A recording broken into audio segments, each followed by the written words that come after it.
Friday Night Racing on Off the Ball.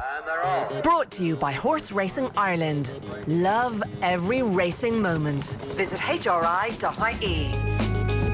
Yeah, you're very welcome along this Friday afternoon to Friday Night Racing. As ever, if you want to get involved, you can drop us a tweet at Off the Ball, or indeed, if you're listening to us on the radio this evening on News Talk, you can text the show on 53106. Friday Night Racing is brought to you by Horse Racing Ireland. Love every racing moment. Visit hri.ie, or of course you can always follow the Twitter account at HRI Racing, and the hashtag every racing moment is busy across the week. Mikey Kiely is our guest this week. Mikey, you're very welcome. How are you doing? Thanks for having me. Very good, thank you. Johnny Ward is here as well. Johnny, how are you? Getting on, Ger. Are you prepared for Cheltenham? Are you ready for the onslaught that's coming next week? Just glad it's on now. You know, it did look fairly dodgy for a while, 50-50 in the betting for a while, and it's a great relief. I was very worried at one stage, and it would be a disaster for... I know coronavirus is a lot more to do with than racing, but it would be a disaster. I don't know if they could reschedule it, and just so much has gone into it financially for Cheltenham, and just all the preparation that's gone in, so I'm very relieved that it seems to be going ahead anyway. Yeah, all right. Mikey, people probably won't be that familiar with your work. Your, I don't want to say day job, but day job is with the Limerick Hurlers, where you're strength and conditioning. Your PhD is the reason that you're here with us at the moment. You're currently in the middle of your PhD research, are you? Or how close are you to finishing it? I'll probably get in trouble for that. So my day job is my PhD and my part-time work is with Limerick GA. Sorry, I should have done that right. Yeah, but so I suppose essentially it started from a vision Adrian McGoldrick would have had in conjunction with Sergey and Cullen and WIT and Giles Warrington in UL. So essentially they've set aside 2 or 3 research projects that they hoped would be done. I applied to do one. It was just something I was kind of slightly interested in. I wouldn't have realised how interested I would have became. So I went for that. We applied for funding with Irish Research Council and HRB, and now in my 4th year, looking forward to completing soon, hopefully. Okay, so I mean, I know these things obviously don't have a specific set schedule, but 4 years sounds about right? Yeah, 4 years. You're nearly done? Is it? So by the end of the year, funding until December, so by the end of the year I should have completed. And what's it in? So we're looking at the physiological demands of racing for jockeys. So essentially, while we had some data on it, we didn't really know what the physiological demands were for specific race distances. So now we have relative heart rates and blood lactates and kind of RPs, which would be a rate of perceived exertion that the jockeys would experience during the race for specific race distances. And from that, essentially, what we want to do is just see, are the jockeys actually prepared to meet the demands they face in racing? So that was another part of the study. And so, is this exclusively National Hunt? Are you doing National Hunt? No, we've National Hunt and Flat. So a lot of the testing is actually done at this point. So we were recruited, for the in-race testing, we were recruited 10 of the top flat jockeys and 10 of the top National Hunt jockeys. I don't mean top 1 to 10, but we aim to get as good a quality jockey as we could, so that we knew that when they were riding that there'd be competitive finishes that we could monitor. What we didn't really want is a jockey going out, although we had no control over this, pulling up or obviously if they fell or that, that's inevitable. Did you turn anybody down? Did you? Yeah. Here, look, I think no, sorry. You're okay. Yeah. But to be fair, I'd no problem get 10 jockeys from either code, and it's only when you get inside the weighing room, they're unbelievable people. It's not every dressing room, and Johnny can probably vouch for that. It's not every dressing room you can go into and you get met with kind of friendly vibes. Whereas with the jockeys, they were unbelievably welcoming into, I suppose, it's a safe haven for them from a lot of pressures, you know. Were they curious about what you're doing? Some would be curious, some would not let on they're curious. Although it's friendly, it's competitive in there. And I might be doing, say, a blood lactate, which would involve a pinprick to the ear just to get a blood marker for intensity of riding. And you'd get another jockey kind of looking over out of the corner of the ride that would be interested. And then I'd wait, and then I'd go over to them afterwards when they're on their own and maybe just have a chat, see would they be interested in being tested.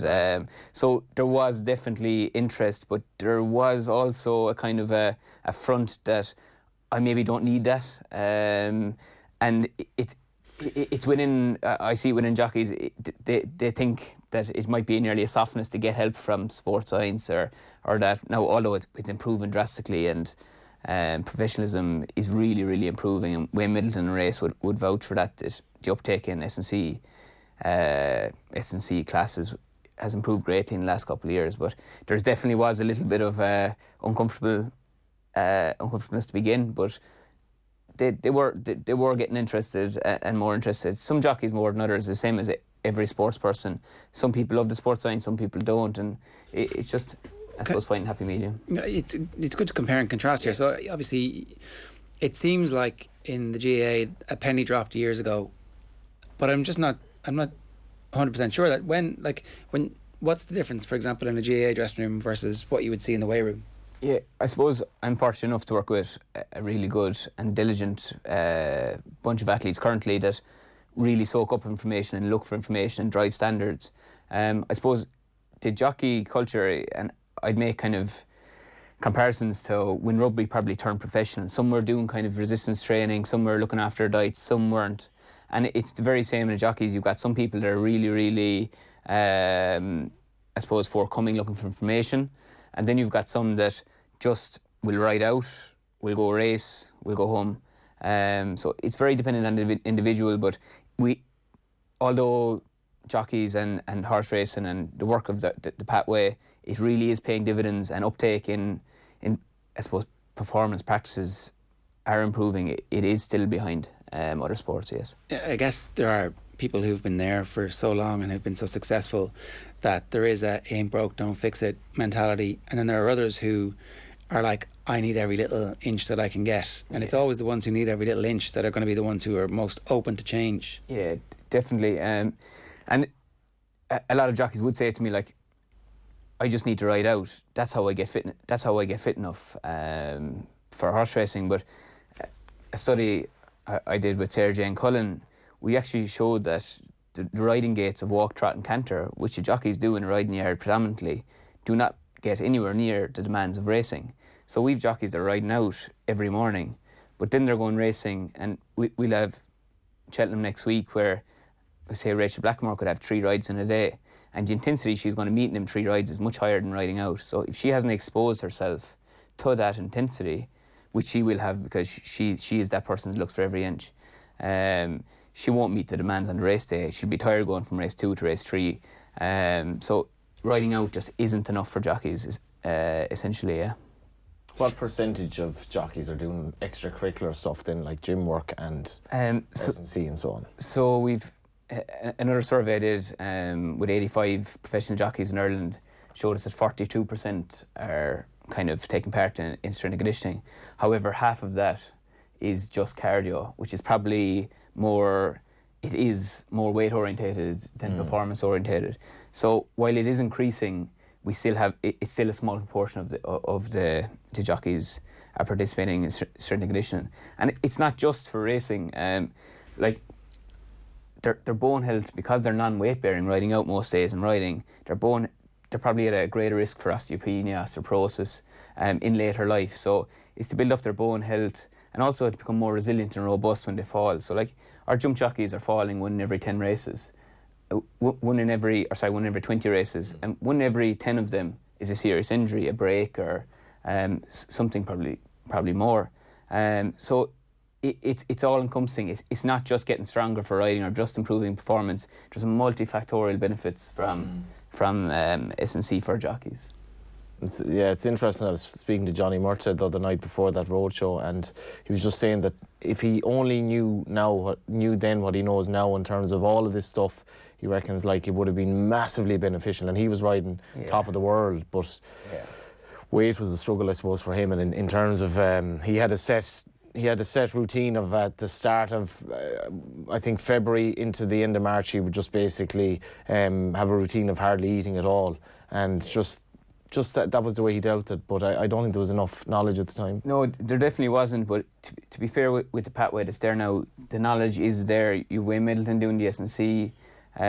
We've nutrition support, physio support, psych support.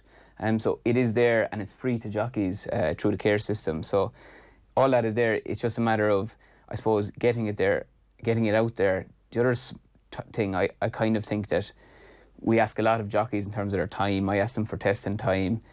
They don't have time. So for jockeys, on average of the 85 jockeys surveyed, they were working 32 hours a week. They're probably, even though I didn't measure this, they're probably driving between race courses and riding out another 20 hours. They're not getting the calories in that they need to sustain the work they're doing, and then they go to work. Then they go racing. So jockeys have a week or 2 weeks work done before they get racing each week. So like their time is unbelievably valuable. So it's how what can we do to make sure that they can give time to the performance or the sports performance side of it.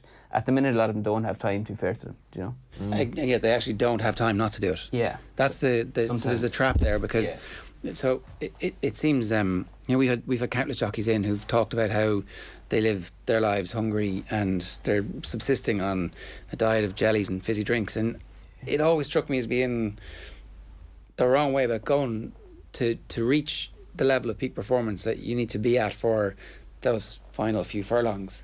Yeah. If you have the fumes of Red Bull driving you at that point, how successful are you going to be? There must be some way of building back and going, what's my ideal weight? How am I going to reach that with healthy calories? Should I go vegan for a while? Like, there must be alternative ways to do this. Yeah, and Gillian O'Loughlin, our resident nutrition with the pathway, could definitely shed more light on it, and she has done this show in the past. But definitely we need to get to a place where jockeys are maintaining weight rather than making weight, so that we can get consistent in their calories in and calories out, or their energy expenditure out. So essentially we want them to know how much energy they're spending a day and have the calories to match that, rather than starving for a day, going to racing and stopping at Supermax, McDonald's on the way home, which is very, very popular. Now, it's interesting, even in the couple of years that I've been doing this study, I've seen particularly a lot of the flat jockeys bringing lunch boxes to the weighing room where they can be sure that they have what they need to make weight, and really healthy options, nuts, seeds, fruits, etc. Now, the other side of that is, before the actual race course, I suppose canteens or tuck shops, which is in place in a lot of areas, they weren't meeting the nutritional values that we would have hoped that the jockeys could use. But that is improving fast now. A lot of race courses are buying in and trying to meet. There's actually a system in place where they're trying to meet certain standards of care for jockeys from a nutritional perspective. The other thing that comes across when we talk to them a lot of the time is that muscle weighs more than whatever the alternative is, but actually, like, so I can't do strength and conditioning, I can't do weights, I'm going to put on weight. Yeah, you can put on weight from resistance training. I essentially trying to do it in my other job with the Limerick Hurlers. We're constantly trying to put on, not constantly, but with certain players, you're trying to put on lean mass on players. And resistance training can do that. But from the work Wayne Middleton will be doing in race, it's essentially strength training and conditioning. So he'll do a low reps strength exercise that won't put weight on the jockey. It'll make him stronger. So what kind of stuff? So like I suppose your heavy multi-joint exercises, so your deadlifts, your squats, which would be very relative to jockeys, but low reps, low sets, and it's incrementally making them stronger over time. You're not looking for any mass changes. So is this explosive weightlifting? What Wayne would do is he looks at a race, he'd assess it, and based on some of the data I'd provide him, he'll try mimic the race. So essentially he'll have them in an isometric squat, which would be a contraction without moving, so to replicate the same position they'll hold when they're riding on the stirrups. And then they'll go into a maximal kind of concentric eccentric action, such as mid-ball slam, or maybe pushing out with a resistance band. So we try to mimic the race where possible. And when you do that, you're helping educate the jockey as to why he can build familiarity with the exercise and see, I can see why this is important now. Yeah. This is and the Karate Kid wax on, wax off. Yeah. And after a while, they're like, Yeah, I see why that's important now. So the work Wayne is doing in race is invaluable. It's open to all the jockeys. I just wish more would get in there, because to be fair to Wayne, he doesn't impose himself at all on the jockeys. If they're tired when they come in, they'll do some mobility, but he's always educating. And from the jockeys that are currently in there, which is there is a lot, they're really getting benefit, and he's getting good feedback from them. So we hope it just keeps going. So let's go back then to you started out by saying we were checking what the physiological demands were on each race depending on the distances they were in. Is there a significant difference? Is like in certain metrics there was. So heart rate, their peak heart rate, so the highest heart rate that's attained during a race is actually very similar throughout all races, flat and jump for various distances. And when we say peak, I mean max heart rate. So the jockeys are experiencing heart rates of between 190 and 195 beats per minute at peak. We normal human beings were at rest are about 60 to 80. Yeah. So they're working a lot harder than they would perceive, than the public would perceive. But then their average heart rate throughout the race is also higher than what we'd see in other sports. And that's mainly due to the position that they hold, that it's called, a scientific term for it is a quasi-isometric effect. When you're bracing but not moving, it elevates the heart rate. Squat almost. Yeah, essentially, yeah. Because your body thinks you're about to get in a fight. Possibly, but well, you know, when you're squatting, if you squat, like, you suddenly realise, and the longer you're holding it, like, this is actually getting very tough. Yeah. You feel your heart, like, so. You can, like, if anyone at home was to balance on a 10 strip of metal in a semi-squat position for 4 minutes, you probably couldn't do it, to be honest. You'd die. So would. The heart rate elevates. What we did find was that the jockeys perceived the longer races to be more difficult. Now, there's no physiological data behind that other than we think possibly duration. So the longer they're in they're bracing or holding, the longer they're pushing out, they perceive that to be more difficult, which is probably common sense. But the body doesn't actually show any significance. No, so longer race distances are shown similar blood lactate, which is, I suppose, an intensity metric we'd use from the blood. The heart rate is the same, and even though it's not related to race performance per se, or it didn't impact the results, their hydration among flat and jump jockeys, which was surprising, was actually their hydration levels before the race were reported as the same also. When I say the same, I mean there was no significant difference statistically. There was minor little differences here and there, but the statistics didn't show any major differences. So essentially all races are requiring maximum effort, and the fact that the jockeys are doing this multiple times per day, multiple days per week with no off season, we have to be doing more outside racing if we're going to sustain high performance across a multitude of events in a week. And can you compare this sport with other sports, like in terms of what that 4.5 minutes might be like?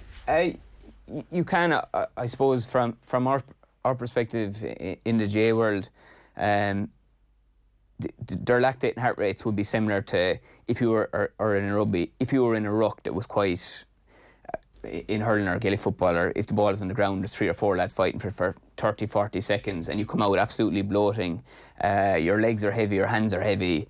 Lactate is obviously high in the body. It'd be something similar to that. So, although jockeys are unbelievably conditioned to it because they're racing so often, we want to make sure that the jockey has the same level of performance for every race. And I'm actually surprised some trainers haven't got onto this. Like, how do they know, our owners, that if they have the jockey in race 4, how do they know they're giving the same level of performance they have in race 1? And I'm not sure why, given there's so much money put into the horse, why is there not an S&C coach for every yard, making sure their jockeys are fit enough to give the same effort over 4 races? It's never been discussed. Yeah. And even maybe having 2 jockeys, one to do your first 2 races and one race on, one race off, one race on. You actually could do that. You could spread the load a bit, like squad rotation and that, like, because it's very interesting, I'd say. I mean, they'll be going over to Cheltenham there, might have 6 rides in a day. Yeah, like at the top level. Yeah. You know, and the top jockeys, it's like we don't think about that enough, genuinely. No. Yeah. So I heard Puppy saying that on an interview recently that he has 17 rides this year, or hopes to have 17 rides. So it's quite a load. The jockeys, to be honest, they don't think they feel it. And although it's not quantified yet, there is no way you don't fatigue during the... Of course. Physiology would dictate that you will fatigue during the day. You couldn't play 2 football games in a day and not be the same, you know? No, and the load's not the same per se, but it's... Certainly, we would see a fatiguing effect. It's a peak, and another peak, and another peak. And it's a peak with no recovery, peak with no recovery. And often, like, an inadequate diet in the middle of it as well. Like. That's it. So if they're making weight for a handicap at the end of the day, that means they're making weight all day. Do you know? So it's a poison chalice in a way, do you know? And so are there conclusions that, like, apart from do some more fitness work and manage your fitness work so that it apes what the conditions you're going to see in a race is? Yeah, our main conclusion would be essentially the riding out is not meeting the demands of racing. So if jockeys want to optimally prepare for racing, we must do kind of more hit work or high intensity interval training. That could come through running or bike work or rowing machine. It can come through many forms, or we can get specific. We can get specific on it, I suppose. Like the work I suppose Wayne is doing with the squat and the maximal concentric and eccentric efforts afterwards. But we certainly need to be doing more. That's interesting. I didn't. Yeah. So you can do some of this through rowing and. Yeah, you could. Like what you're trying to do is essentially match or exceed the heart rates and the blood lactate concentration they're experiencing in racing. And are you trying to do it over the same amount of time? So like we would, yeah. Right. So we'd often series of sprints. You'd probably exceed it. Now in most sports we periodise that, so we'll exceed it for a certain length and we'll taper, come back. But to be honest, anything for jockeys now is a help. So anything they do more will benefit them. But certainly, yeah, we try to match the time or exceed the time and the intensity to what they're experiencing. So the aerobic work, you could actually fix that. When you were saying earlier on, 40% of them are actually only doing aerobic work, which is around weight. If they were just to do some sprints in the middle of that, that would be an improvement on the long distance. 100%. Like Sean might mention this now, but I remember when I started data collection in December 2018.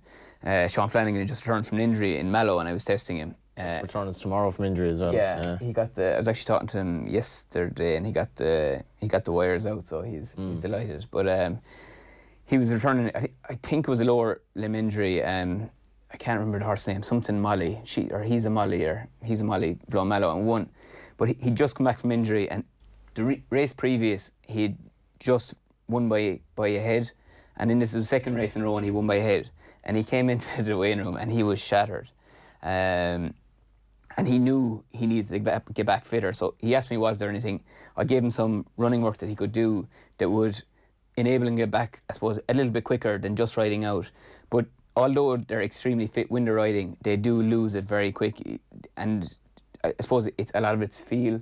But that physical exertion that they're meeting in racing, they don't get in the yard. So if they just go back in racing after an injury, they suffer.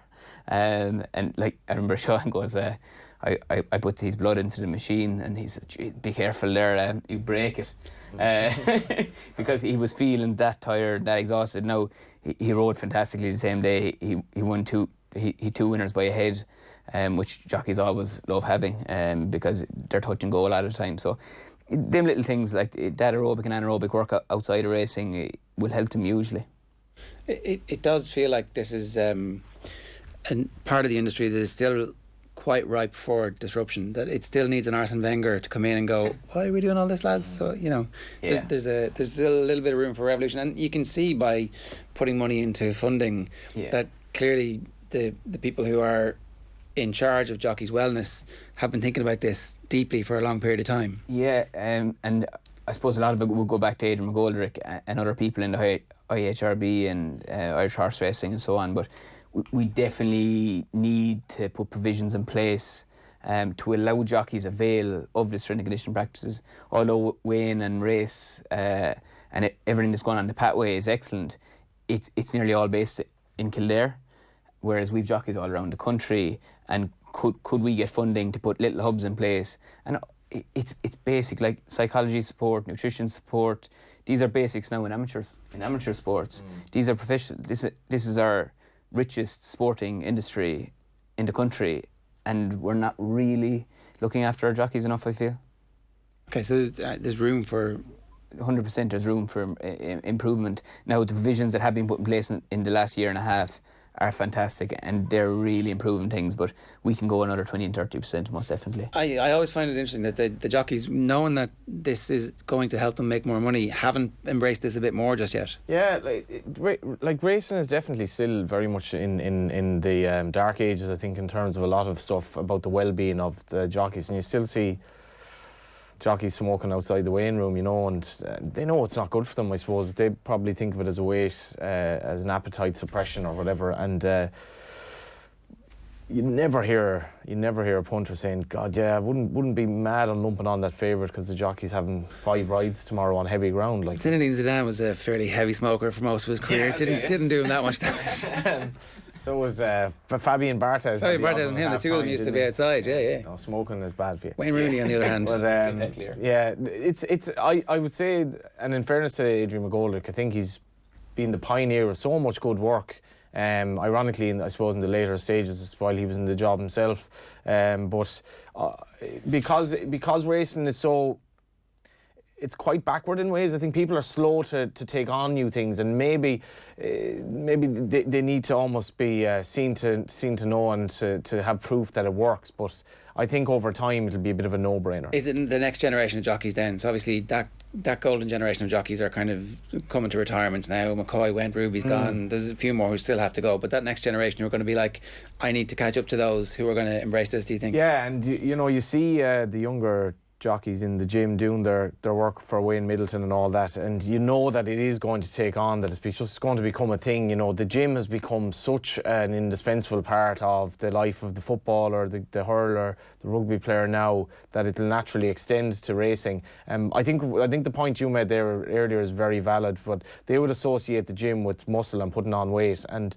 many jockeys' main issue is weight. Yeah. Sorry, you made a good point about that. Like, you're trying to put weight on certain players. Are you not like pumping them full of protein and whey shakes and getting them to, like, is their diet not a bit crazy? Not really. Like, we'd be very much natural first, so we try to educate around the importance of, like, we'd look at protein, so we'd try to increase the protein per kilogram. Essentially. Is that like having 3 chicken breasts for dinner though? Yeah. So for some players, it would be, so like if you have a 100 kg player, and you're trying to get in 2 grams per kg, that's a lot of chicken in the day, or 2.2 grams per kg. So essentially, with some players, their energy expenditure would be so high during a day, especially if they had a manual job on top of something like labouring, on top of coming training in the evening, they would have to eat more. And sometimes if they can't meet the minimum kind of requirements through diet, we will give them a shake. But where possible, food first is key for us. Okay, that makes perfect sense. But like, you'd be having that conversation with the jockey going, no, don't worry, I'm not going to inject you with chicken breasts. Like, don't worry. You might actually be able to have more food. Yeah.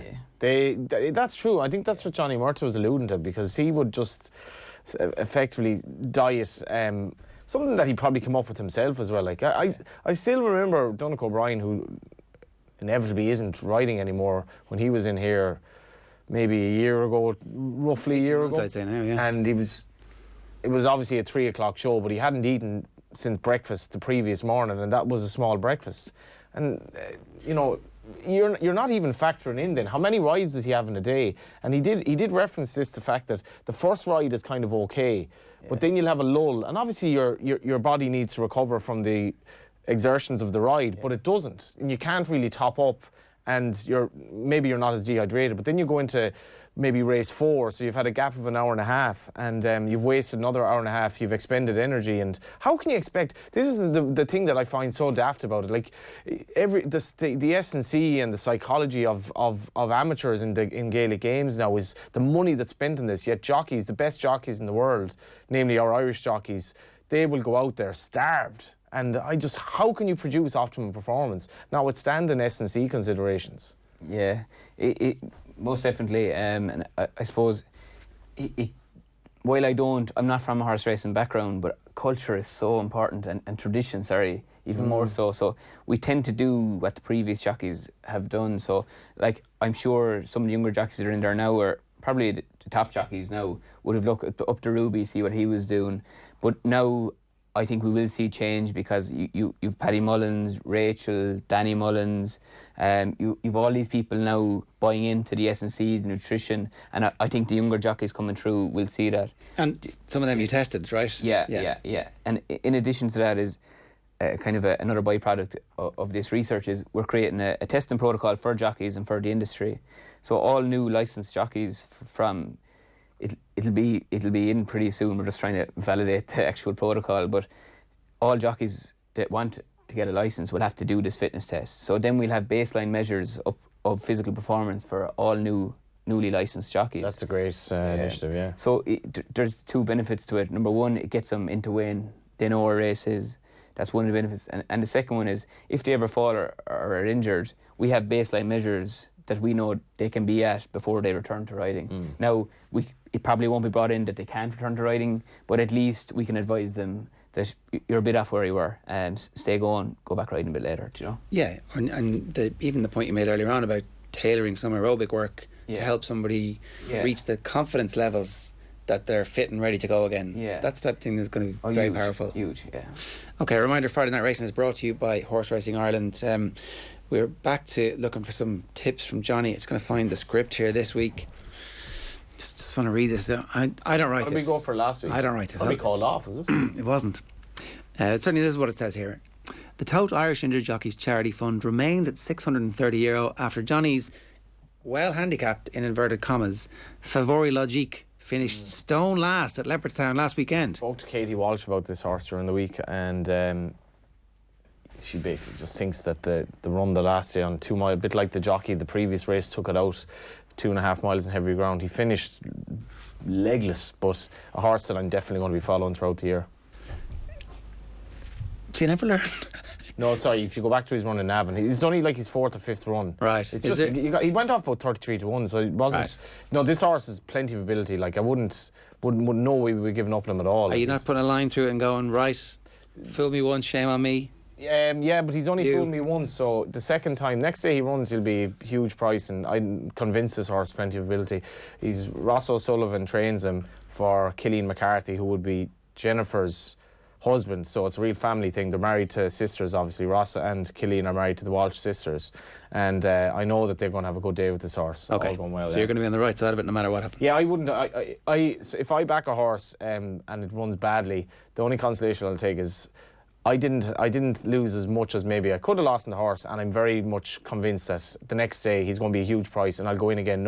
You don't need much to go in your favour at big prices. You know, Okay. Effectively, it's kind of like a game of. In the days of war, it's like the guy who's like he only needs to get it right once, whereas the army are always on guard, and that's kind of the like IRA to Margaret Thatcher.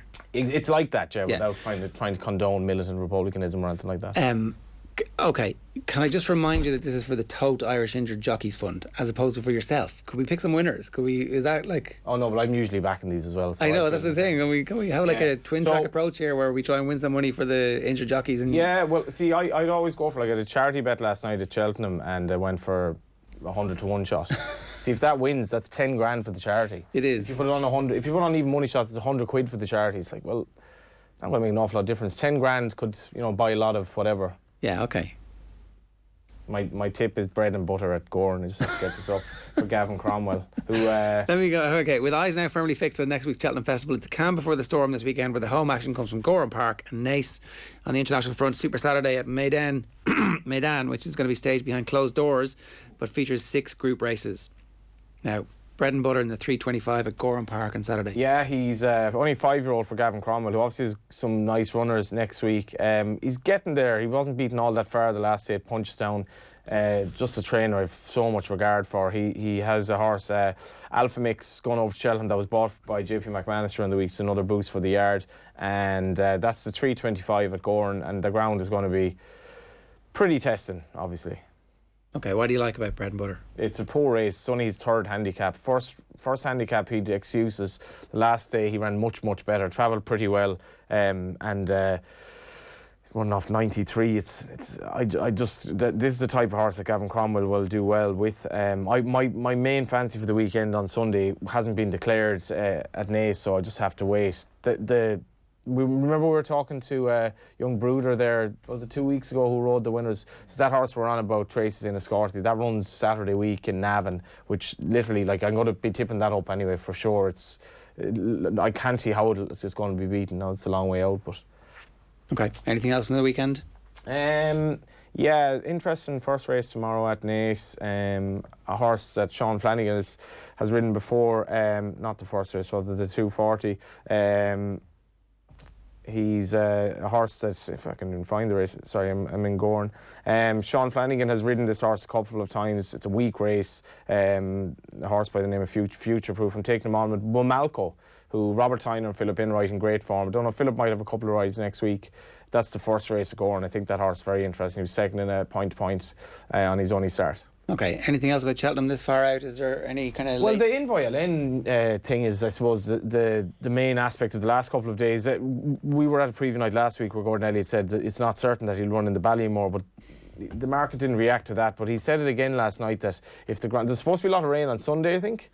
So if the ground gets really testing, that he might run in the Supreme. But they're kind of... they're in a tricky situation here because they have to declare him on Sunday for the Supreme. Now they're going to have to declare him before they know the full considerations of the rain that fell on the Sunday, but they can't declare him a second time in the week. There's a new rule in Cheltenham that you can only run in one race. Oh, right. So they're in it's kind of a welfare thing, but it's also to do with kind of basically pricking around with plans. So there's kind of a definite... I don't really have an issue with it, but it means that they have to make their call on Tuesday for whatever race they're running in. Haven't there been horses who have, like, famously won the second time, having not performed the first time? Am I not? Probably, yeah. Like at Cheltenham, it's very rare. I know horses do it in Galway, but off the top of my head now, I'm struggling a bit. Okay. I'm sure horses have run there, but like it's a bit of a safety. Like if Envoyalin ran in the Supreme and he fell at the first, that's no real hindrance from running on the Wednesday. And you often see that a trainer, if he'll put in a horse in case, like if he falls at the first or he's carried out, I mean, he's fine. He can run again. But you know, obviously this is the new rule. But I still think they're going to go for the Ballymore, which is on the Wednesday. But they have to make a call on and the market seems to be a little bit mixed about which, because everyone, like the amount of people that would have backed him for the Ballymore, like banker, and a late change of route wouldn't be good. It'd be good for the bookies, wouldn't be good for punters. And you expect Allen to win whatever races? I do, yeah. I actually don't think it makes any odds what race really he runs in of the two. I think he'll win both. I think he'd actually win both. If he turned up in both, he'd win both. Okay. He's an incredible horse.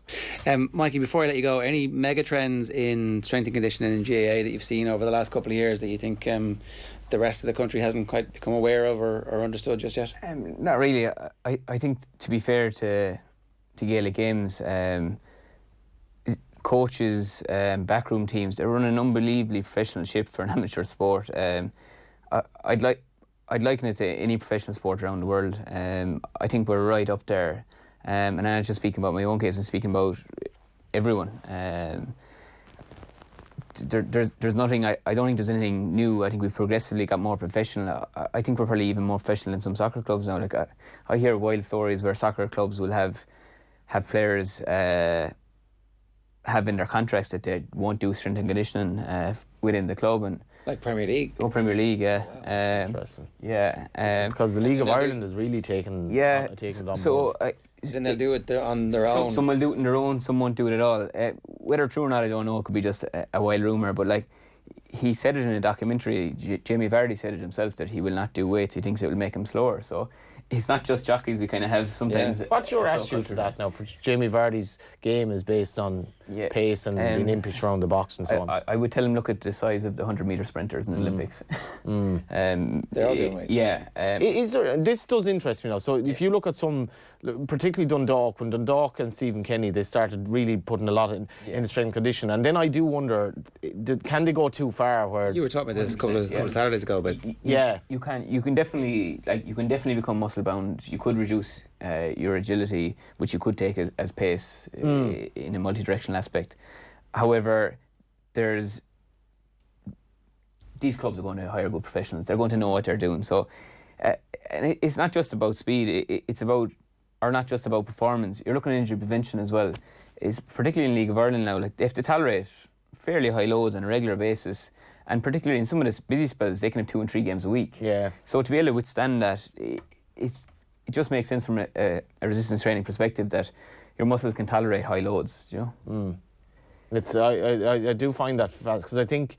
Who would you credit it to initially in GGA? Would it be like Armagh footballers? Or Armagh went too far, right? But they were the kickstart, weren't they? You've got a few, like, I suppose, when even doing my undergrad below in Tralee, I had the likes of Pat Flanagan lecture me, who would have been a Kerry at the time, and Pat would have been seen as a driving force in SNC, and he would be coming from an athletics background, but SNC in GA, I think elements of it have always been there. But the likes of Pat, and I probably don't know, there's probably other fellas in other counties that were as influencing as the likes of Pat Flanagan, but like SNC is not a new concept among sport. Like Eastern Bloc countries had strength and conditioning programs going for 60s, 70s, and we're still using the same exercise they were using.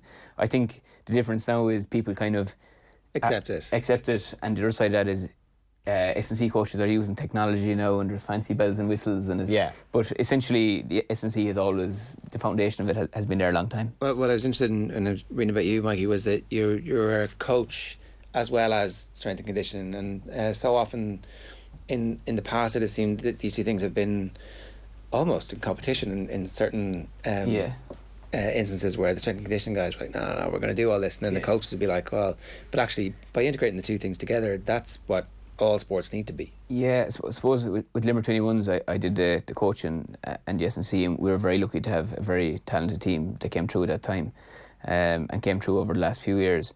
Paul Kinnerk would head up our coaching now with Limerick, who's probably one of the top coaches in Ireland.